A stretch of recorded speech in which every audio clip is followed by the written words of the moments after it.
Hierdie is 'n aanbieding van Lewende Waters en Patmos Bediening en ek is Monty Elof.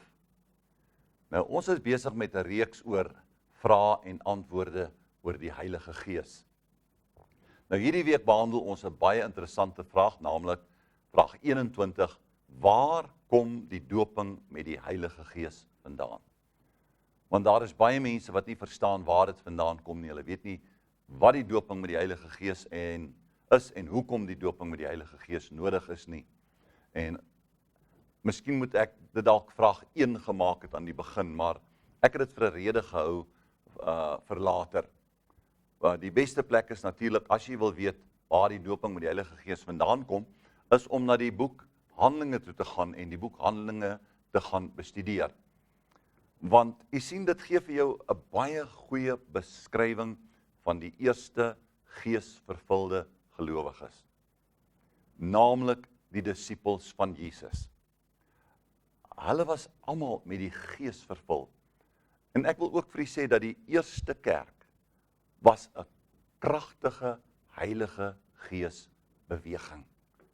Die Heilige Gees het vrylik beweeg, die Heilige Gees het hulle gelei en hulle geleer.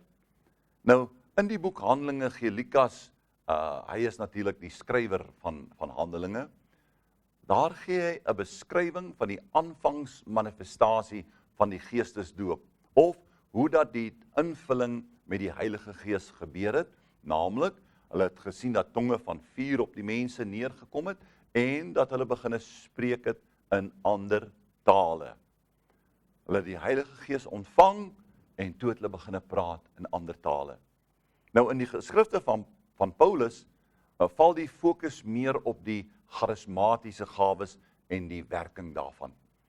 Met ander woorde, hoe werk die gawes van die Heilige Gees, nie die doping met die Heilige Gees nie, die gawes van die Heilige Gees in die gemeenskap van die gelowiges. Paulus fokus baie op dit.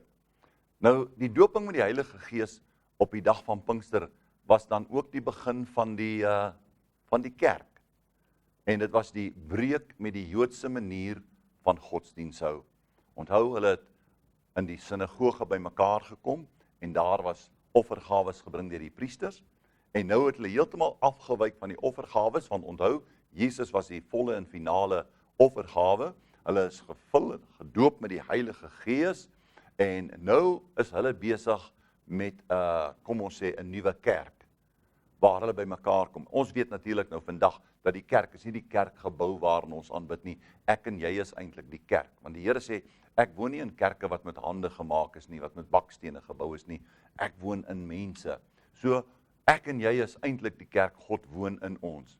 Nou, gemeet aan vandagse van standaarde, was daardie disippels miskien so 'n bietjie, kom ons sê, onafgerond, hulle was so 'n bietjie cru en hardhandig, maar jy moet onthou, party van hulle was vissermanne gewees, ander van hulle was mense wat belasting ingevorder het, en hulle het dit partymal bietjie op 'n hardhandige manier gedoen, nie soos ons vandag nie.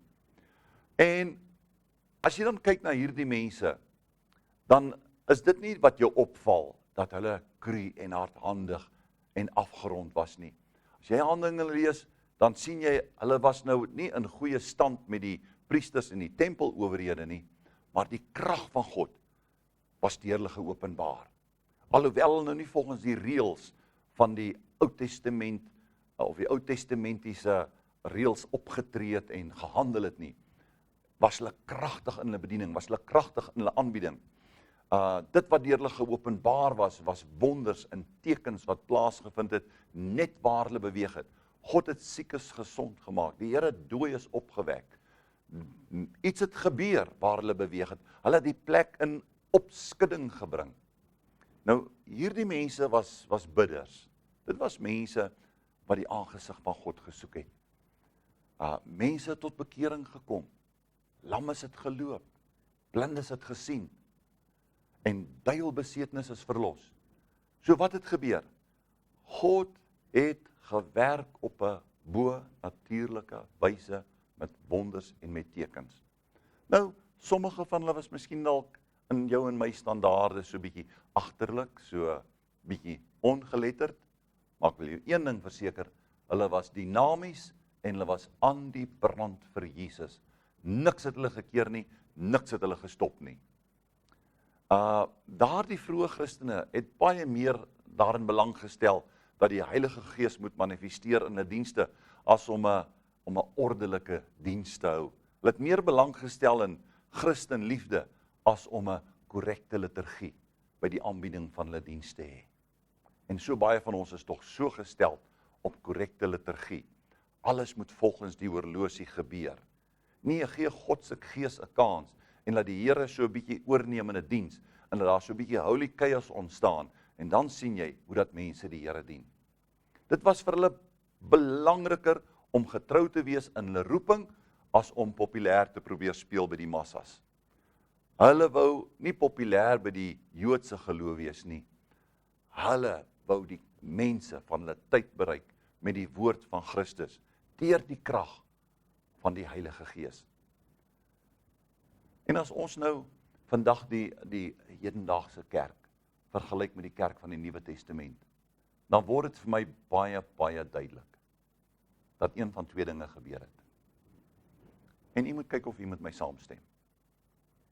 Of God het opsetlik die kerk ontneem van die krag van Pinkster, gepaard gaande met die bonatuurlike gawes en krag van die Heilige Gees, of die kerk het op een of ander manier kontak verloor met die krag van Pinkster as 'n voortdurende ondervinding.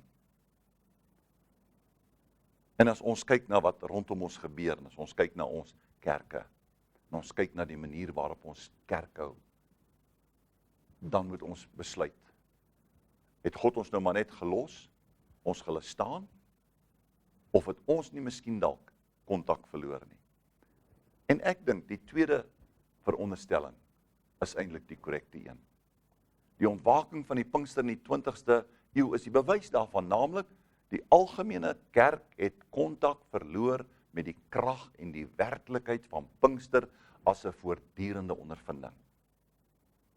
Waarin die Heilige Gees in elke diens werk, waarin die Heilige Gees eintlik die liturgus, met ander woorde, die een wat die diens lei.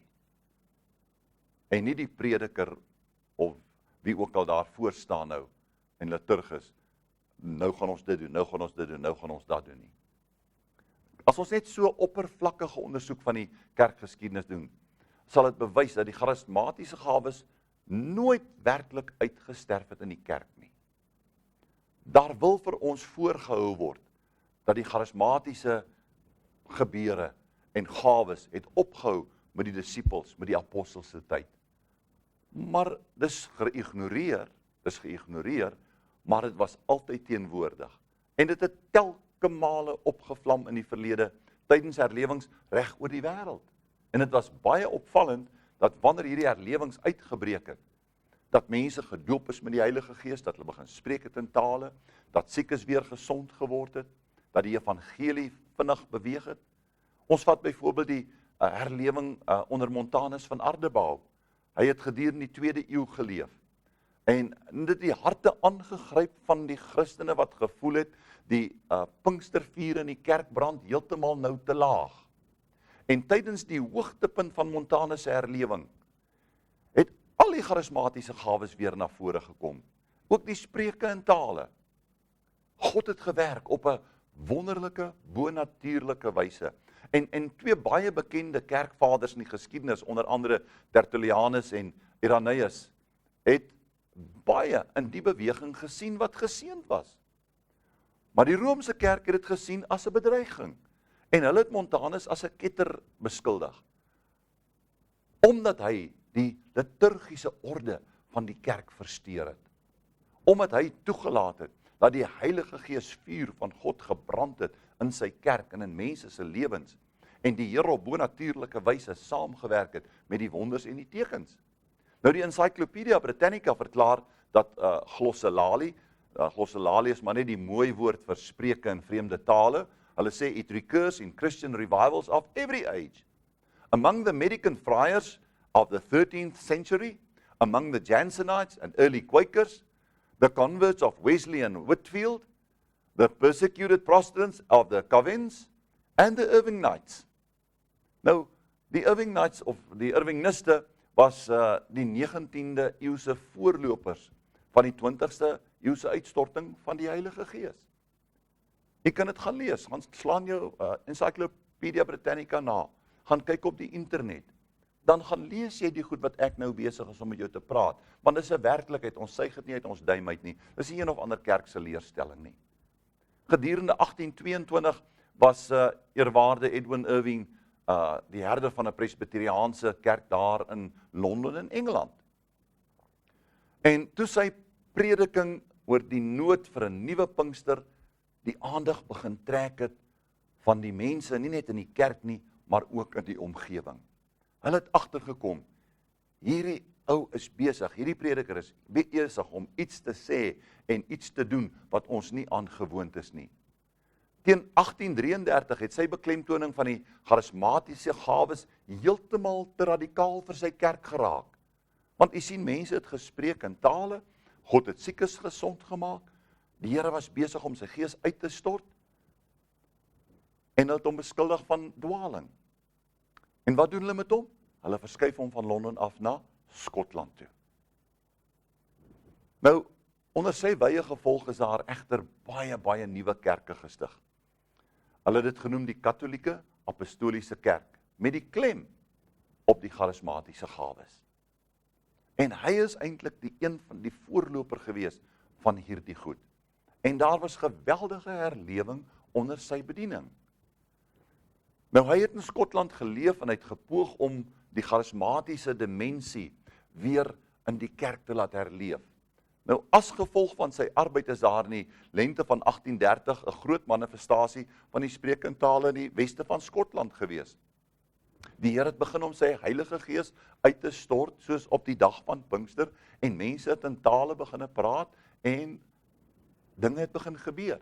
Die Irvingiste het die noodsaaklikheid van die Pinkster ondervinding en die sekerheid van Christus se tweede koms beklemtoon. Hulle het gesê, daar moet 'n Pinkster ondervinding wees. Ons moet die doping met die Heilige Gees ontvang, en dan moet daar 'n verwagting in ons harte wees, dat Jesus gaan terugkom. En deur die eeue heen het dit geloop. Daar was tye waar dit 'n laagtepunt bereik het, daar was tye van herlewing waar dit 'n hoogtepunt bereik het. Langsamerhand het die manifestasie van die Pinkstergawes in die kerk in onbruik geraak. Maar hier en daar het sporadiese gevalle deur die loop van die eeue gereeld voorgekom. Dis 'n leuen as hulle vir jou sê, dit het opgehou by die apostels. Dis 'n leuen as hulle vir jou sê, dit bestaan nie meer nie. Selfs nou in Suid-Afrika en reg oor die wêreld, is daar baie van die gevestigde kerke wat nou antwoorde moet gee, want van hulle mense word gedoop met die Heilige Gees. Van hulle mense ontvang die gawes van die Heilige Gees. Van hulle mense begin die Bybel self te lees en te besef, maar dis wat God se woord vir ons sê. En dan moet predikers antwoord gee. God is besig om te werk. Nou, die Pinksterbeweging het in die Verenigde State eintlik in 1900 sy aanvang gehad, toe jong methodiste prediker by die name van Charles F. Parham besluit het om die krag en die sprankel van die Nuwe Testamentiese kerk weer terug te bring in sy bediening. Hy het gevoel, daar moet iets gebeur. Iets moet plaasvind, daar was 'n sprankel in die Nuwe Testament. Waar die mense gegaan het dinge gebeur. En sy kerk was morsdood en daar het niks gebeur nie. En toe het hy besluit dat hy gaan 'n poging aanwend en hy gaan die skrifte ondersoek. En hy begin toe 'n Bybelskool in Topeka, Kansas.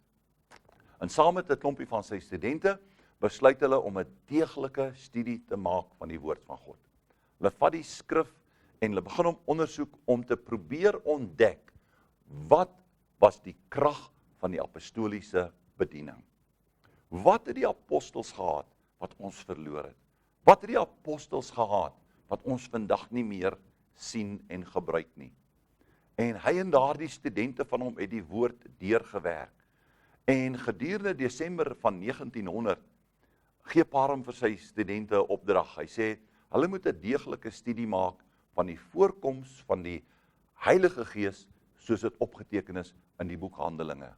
En hy en al hierdie studente van hom begin om 'n in-diepte studie te maak van die boek Handelinge en waar die Heilige Gees voorgekom het. En die studente het elkeen afsonderlik gestudeer en nagevors, en later het hulle bymekaar gekom en almal het tot dieselfde gevolgtrekking gekom, naamlik dat daar 5 gevalle in Handelinge genoem word waar mense die Heilige Gees sogenaamd ontvang het. Waar die Heilige Gees op mense uitgestort is. In 3 gevalle, 4 as ons Paulus natuurlik insluit, het mense gespreek in vreemde tale. En die studente het aangeneem dat Paulus dit ook ontvang het, aangesien hy in sy eerste brief aan die Korintiërs melding daarvan gemaak het in 1 Korintiërs 14 vers 18, toe hy gesê het, ek praat meer in tale as julle almal. En na aanleiding van die ontdekking wat hulle gedoen het, en met dit as agtergrond, het Parham en sy studente ernstig begine bid, en laat God begine smeek vir die doping met die Heilige Gees spreke in tale. En terwyl hulle so besig was, die eerste persoon wat in tale gespreek het en dit ontvang het, was op Oujaarsdag aand van 1900. En op die 3 Januarie 1901 ontvang Parham en nog 'n aantal studente dit, en hulle spreek in tale. Is dit nie interessant nie? Op ander ouens hou op Oujaarsdag aand, hou hulle groot partytjies en hulle dans dwars deur die nag. Hier was 'n prediker uit die grote Amerika met sy miljoene mense, met 'n paar studente besig om hulle af te sonder voor die Here, om te soek na die doping met die Heilige Gees. En op Oujaarsdag gaan doop God die eerste een met die Heilige Gees. En hulle hou nie daarop nie, nee, hulle gaan deur die nuwe jaar, die 2 Januarie, die 3 Januarie. En op die 3 Januarie toe ontvang Charles Parham dit self en baie van sy studente. En van hierdie eenvoudige begin, daar in Topeka, Kansas, het die vlamme van herlewing al hoër gebrand en het dit versprei uiteindelik na Kalifornië toe in 1906. En dit was dan ook die begin van die nou welbekende Azusa Straat herlewing in Los Angeles, waar God sy Gees uitgestort het en waar hulle in Azusa Straat herlewing gehad het vir 3 jaar lank aangehou het, dag en nag, 24 ure dag. Hulle het nooit opgehou met kerk nie vir 3 jaar lank. Mense van oor die hele Amerika het soontoe gestroom, mense van oor die hele wêreld het soontoe gestroom om hierdie Pinksterondervinding te smaak. Uit alle dele van die wêreld het hulle gekom. En 'n eenvoudige kerkie daar in Los Angeles, met 'n swart prediker as leier, het God sy Gees begin uitstort. En 'n hele aantal van ons Pinksterkerke vandag, se wortels strek terug na hierdie herlewing in Los Angeles, na Azusa Straat, onder andere die AGS van Suid-Afrika, die Assemblies of God, die Volle Evangelie Kerk van God, net om 'n paar te noem. Sy wortels kom almal daar van Azusa Straat af. En as ons kyk dan wat God besig is om te doen nou, hy's besig om weer sy Gees uit te stort. Orals in die land, ek word genooi. Mense wat ek glad nie eers ken nie, skakel my. Mense vra my om kerk te kom hou by hulle. Party van die predikante wil my nie toelaat in hulle kerk nie. Dan kry die mense 'n saal, hulle kry 'n boeresaal of hulle kry 'n gemeenskapsaal en hulle vra my om te kom praat oor die eindtyd en te bid vir die doping met die Heilige Gees. Weet jy hoekom? Want God is nog steeds besig om sy Heilige Gees uit te stort. Dit het nog nie opgehou nie. God maak nog siekes gesond. Die Here tel mense nog op. Die profetiese gawe werk nog. Die woord van kennis werk nog. Tale en uitleg van tale werk nog. Ons het vanaand vir u geantwoord, waar kom die doping met die Heilige Gees vandaan? En ek gaan volstaan by hierdie aanbieding en ons sal volgende week klaarmaak daarmee. Maar my gebed is dat God 'n begeerte in jou hart sal plaas, soos hy in Charles Parham en sy studente se harte geplaas het, om die woord te bestudeer, gaan na Handelinge toe, werk hom stelselmatig deur. Bestel gerus my boekie, hoe om die doping met die Heilige Gees te ontvang, of 43 vrae en antwoorde oor die Heilige Gees, of bestel die reeks DVD's of CD's oor hierdie vrae en antwoorde. Ek het ook 'n hele reeks van 4 boodskappe oor die doping met die Heilige Gees.